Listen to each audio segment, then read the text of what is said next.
I'm terribly sorry I'm slightly late. I didn't know I was meant to be here. Hello again, young man. Hello. How are you? I can't see anything at all. It's rather magic. Yeah. How are you? I'm good. Good. I'm fine. I'm fine. So if you'd like to ask Peter a question, there are two microphones in the middle, and you just stand behind straight away. One person's already gone. That's it. Yeah. Okay, so he's going to the mic. You can ask a question, and the microphone ends there, and in there, and then go far away. But what is it like for you, Peter, now coming here again, room full of people, years later from Doctor Who, and they still have this great passion to come and meet you? What does that feel like as an actor? Well, I haven't got over the worry that as I walked across from where they came and grabbed me just now, there would actually be no one in here at all. So I'm very glad to see that people are still here. No, it's fantastic.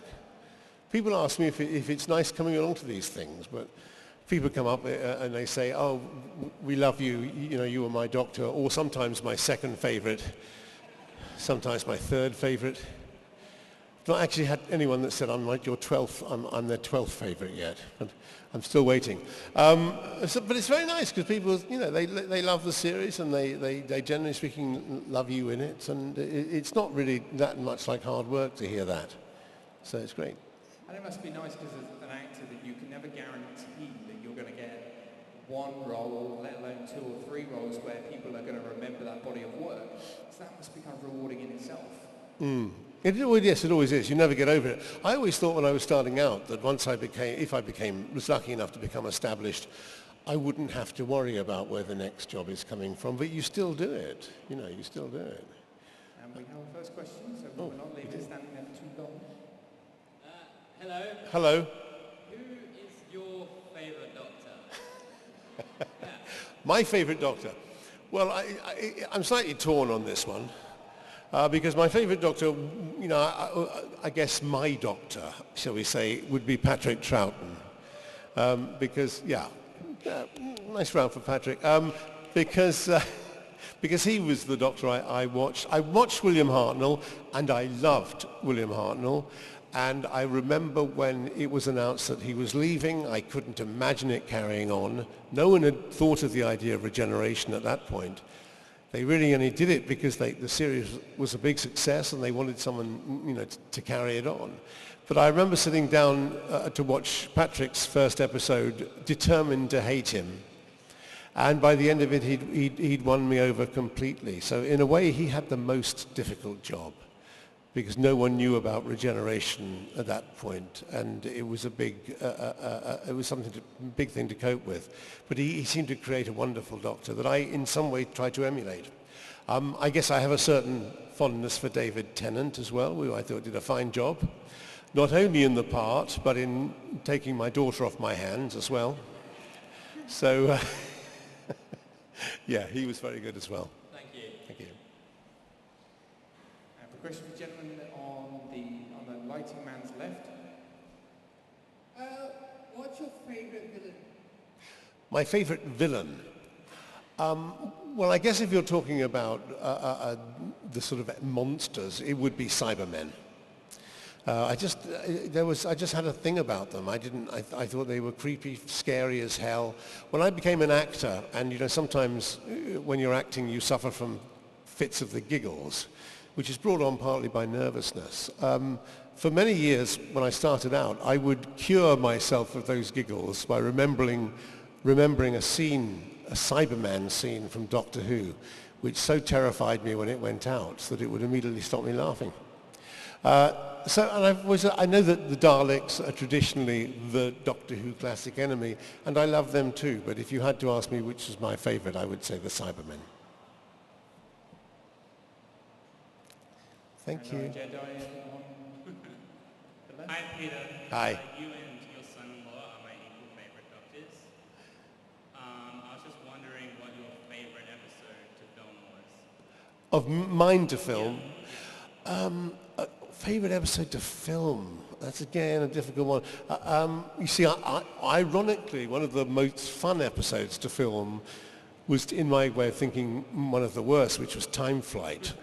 Because it was so ridiculous, we'd run out of money, we didn't have enough of anything other than polystyrene monsters. We filmed it on what they called laughingly called a perspective set in Studio 8 of the BBC with a little model of Concorde against the back wall. But we had a marvellous cast, and there was no other way to approach that sort of lack of funds and lack of budget but by laughing your way through it. But as far as end results are concerned, I love doing Earthshock because I thought they did remarkably well with that. You know, we were in a studio, but I thought the caves looked pretty good. They were pretty frightening and kind of creepy and worked really well. And that remained my favourite story right up until the time I did Caves of Androzani, which I think was my favourite story in the end, despite the fact I turned into Colin Baker in the end. Thank you. And Spider-Man is next. Hi. Hello. Hi. Are you in the wrong place? I don't know. Just okay. Who's your favourite Doctor-companion duo? I suppose I would have to say, because you asked a question about being a duo, I think they struggled with companions during the classic series. I mean, we had some very strong companions. Don't get me wrong. I mean, Sarah Jane was very strong. You know, in my time, I liked my companions, but I don't think they worked out how to write for companions until Rose, really. So my favourite duo would probably be David Tennant and Rose. I mean, 10th Doctor and Rose. Yeah, that's the same as mine. Yeah, excellent. Thank you. Hello. Hi. I don't know if you're aware, but one of the missing adventures, Power of the Daleks, has now been animated. It's going to be broadcast in a week's time at the BFI. Right. I just wanted to know, how do you feel about the idea of all these missing episodes that we have potentially being animated, and subsequently, do you think maybe we'll even get some of the missing episodes back from them? Do you mean will we find any more? Yeah, or subsequently, what do you think of the idea of just any ones we can't find just being animated so we have something? Yeah, I think that's entirely possible. I think that's a good way to do it. I mean, in the absence of them, it would be lovely to discover them in some forgotten shed somewhere in Africa, but I don't think that's going to happen that often. So other than that, I rather like the idea of them. I don't have any missing episodes, so I don't know why I'm saying this, but I rather love the idea of them doing to me what they did to Jeff Bridges in Tron. just taking 35 years off my way I look, and then I can actually be in one of the stories. Maybe they could do that. Maybe, you know, in a few years' time they will be able to digitally create lost William Hartnell, lost Patrick Troughton, and actually have them almost as if they are in the episodes again. I don't know. They probably have better effects than they had when they were originally made. I'm actually convinced there must be some people somewhere just holding on to them because they know they're going to get... I'm sure, yes. Thank you. Hi. Hi. Which of your companions were you saddest to see leave when they Which of my companions? I had a particular fondness for Nyssa, I'll be honest with you. I thought she was, Sarah is a very fine, was a very fine actress. The part really wasn't written very well. She was she was the forgotten companion because she was a proper companion in that she was on the Doctor's side. You know, we had Adric who wanted to get away, Janet who didn't want to be anywhere that we turned up, and Turlo who was trying to kill me. And I just thought that the character of Nyssa was a good companion. She was bright, clever, and if they'd concentrated on writing her part a little better, I think she would have made a much better companion. So I was rather sorry to see her go. I managed to dissuade John Nathan Turner because the original idea was that she would be the first companion to leave. I guess at the same time that Adric finally did, but I managed to persuade John to keep her on for longer than that. So yeah, I'd say Nyssa. Excuse me, I'm terribly sorry about this. I just got a message. Oh no, it's okay, it's not from my son, fine. Carry on. Hello. Hello. I was wondering, was there anything during the series that you imagined I don't know if there was really. I've always been fairly fatalistic about these things. I really wanted to do a Dalek story, and for a long time there was some doubt whether I would, because the BBC didn't have the rights to the Dalek, so it was only when the creator relented and allowed us to do one that we had one. I would have been disappointed not to do one of a Dalek story. I don't know that there is really. I mean, obviously, when I look at the new series, I'm afraid, slightly envious of the special effects, because we had virtually none. We had green screen, and that was about it. In some ways, I thought we were sometimes too ambitious. We were trying to do effects that were always just a little bit beyond what we were capable of effectively doing. And I was interested the other day, I was talking to someone who found the scariest episodes William Hartnell's, who had virtually no special effects at all, apart from the TARDIS dematerializing. And because they didn't have those things, they concentrated on creating an atmosphere rather than trying to do special effects.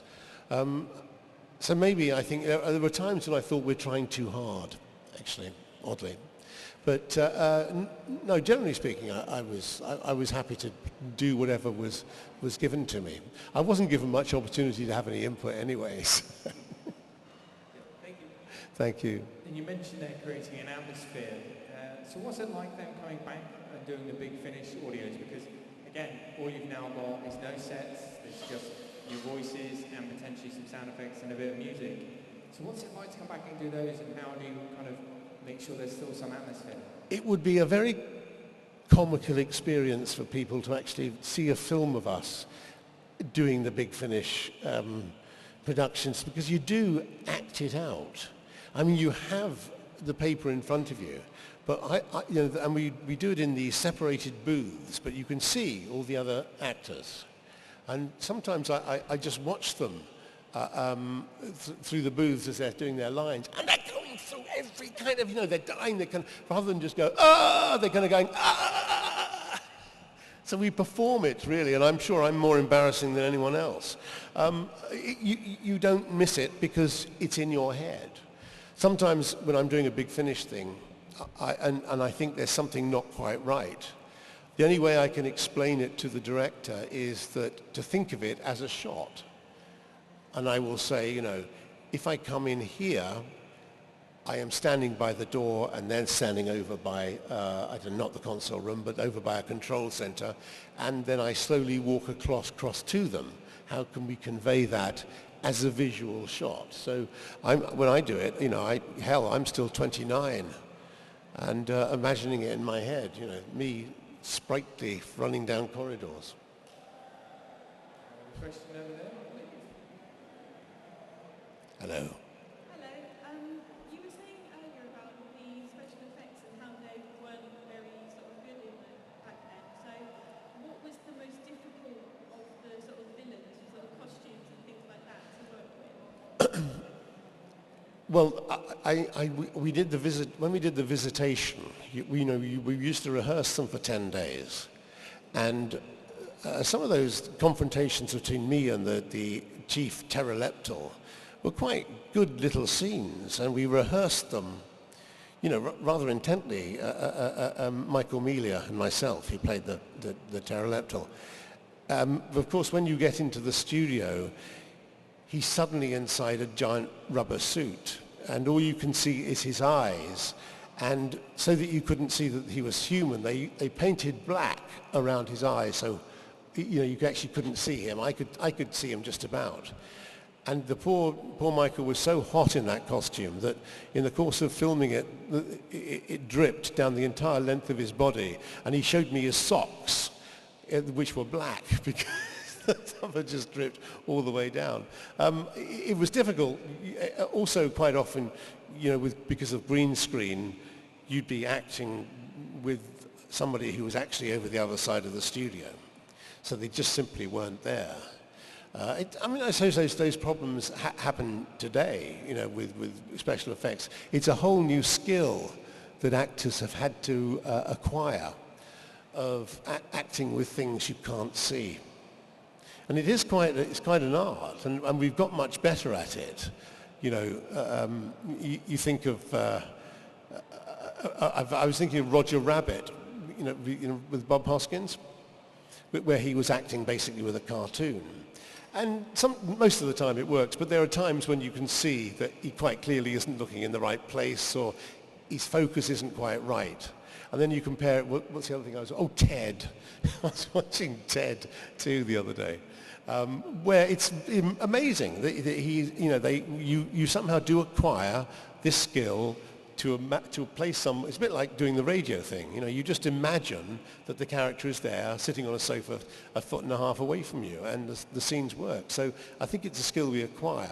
But it was very difficult because you just didn't know where you were looking. You were just looking, and they would go up a bit, down a bit, to the left a bit, and eventually, you know, you got somewhere. Anyway, thank you. Hello. I was just wondering if you knew any plans of your daughter coming back into Doctor Who or a spin-off. Yes. Yeah, well, I wonder why there hasn't been a spin-off, actually. I don't really understand it. I think it would be a perfect spin-off. You've got a female Time Lord whizzing around the galaxy. So why not utilize that, if you can persuade her to do it, in between producing films and acting and looking after 4 children. But yeah, no, I think it would be a great idea. I don't know why.